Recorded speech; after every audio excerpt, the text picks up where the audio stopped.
Fungicide और insecticide को एक साथ मिलाकर छिड़काव के फायदे व नुकसान क्या क्या हैं, इस पर आज हम बात करेंगे।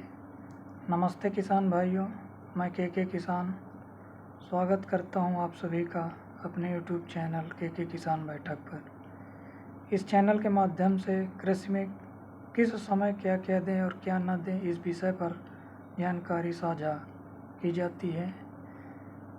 समय समय पर किसान भाई कम लागत पर अधिक उत्पादन के साथ अधिक मूल्य प्राप्त कर सकें, इसकी जानकारी भी साझा की जाती है। तो अधिकतर किसान भाई ये चाहते हैं कि हमें बार बार स्प्रे ना करना पड़े और बीमारी की दवा और कीट की दवा एक साथ मिलाकर स्प्रे कर दें। तो जो हमारे फंगिसाइड हैं, जो फंगस यानी कवक को रोकते हैं, और इंसेक्टिसाइड वह दवाएं हैं जो कीड़ों को मारने के प्रयोग में आती हैं। तो इनको एक साथ मारते हैं या छिड़काव करते हैं तो स्प्रे करते हैं, यानी एक ही बार करना पड़ा और बार बार छिड़काव का खर्चा बच गया, जिससे हमारा खर्चा बच गया। दूसरा डबल कार्य यानी कीड़ों को मारने और बीमारी दोनों को ख़त्म कर दिया गया, जिससे प्लांट को जल्दी ग्रोथ करने का समय मिल जाता है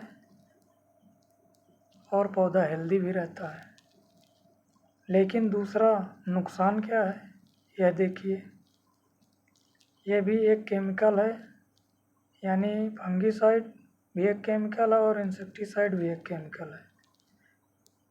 अगर दो केमिकल एक साथ मिलते हैं या मिलाते हैं तो वह रिएक्शन करते हैं। तो रिएक्शन होकर क्या बनता है, क्या उसका रूप होता है, क्या वह पानी में बैठ जाएगा या घुल जाएगा, या उसका रंग बदल जाएगा, उसका पीएच बदल जाएगा, या दूसरा नया कंपाउंड बन जाएगा। बहुत सारी चीज़ें हो सकती हैं। दो केमिकल को मिलाने पर, ये दो केमिकल हैं, फंगिसाइड अलग केमिकल है और इंसेक्टिसाइड अलग केमिकल है। तो जो इस तरह की चीज़ें होती हैं तो जो नुकसान होता है वह यह होगा कि वह एक नया केमिकल बन जाएगा। हो सकता है जो केमिकल बने वह इतना इफेक्ट ना हो, मतलब जो आप छिड़काव किए हैं दोनों के एक साथ तो इतना इफेक्ट ना करे। पहला नुकसान है कि जो इसकी इफ़िशियंसी है वह कम कंट्रोल होगा तो ना बीमारी सही ढंग से रुकेगी और ना ही कीड़े सही ढंग से मरेंगे। हमें स्प्रे तो एक बार में कर दिया, लेकिन हो सकता है कंट्रोल पूरी तरह ना हो, यह एक इसका नुकसान है। दूसरा, क्योंकि नया केमिकल बन गया है, क्योंकि इंसेक्टिसाइड भी रिसर्च अलग, इंसेक्टिसाइड और इसके फंगिसाइड का रिसर्च अलग अलग होता है, और देखा जाता है कि पौधों पर तो कोई फ़र्क नहीं पड़ रहा, पौधों को जला तो नहीं रहा, पत्तियों को जला तो नहीं रहा।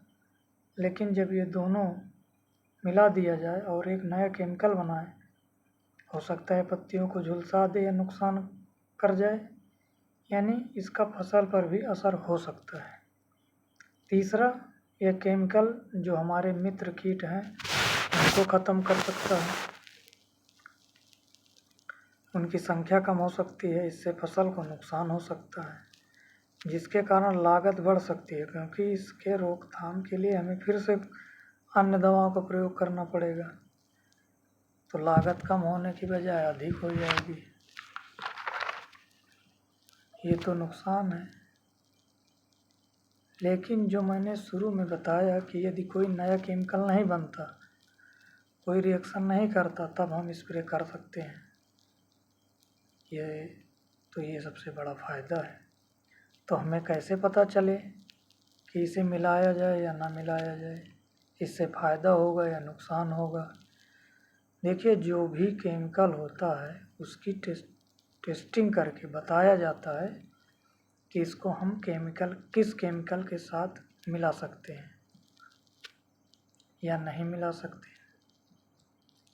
यानी प्रोडक्ट पर लिखा होता है कि इसको हम किस किस के साथ मिला सकते हैं, किसके साथ नहीं मिला सकते। रिसर्च से पता चलता है कि दोनों को मिला कर क्या असर आ रहा है,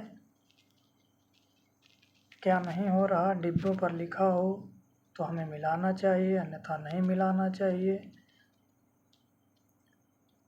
अगर हमारे पास कोई जानकारी नहीं है कि इसको मिलाने से क्या नुकसान होता है, क्या लाभ होता है, तो हमको अलग अलग ही स्प्रे करना चाहिए।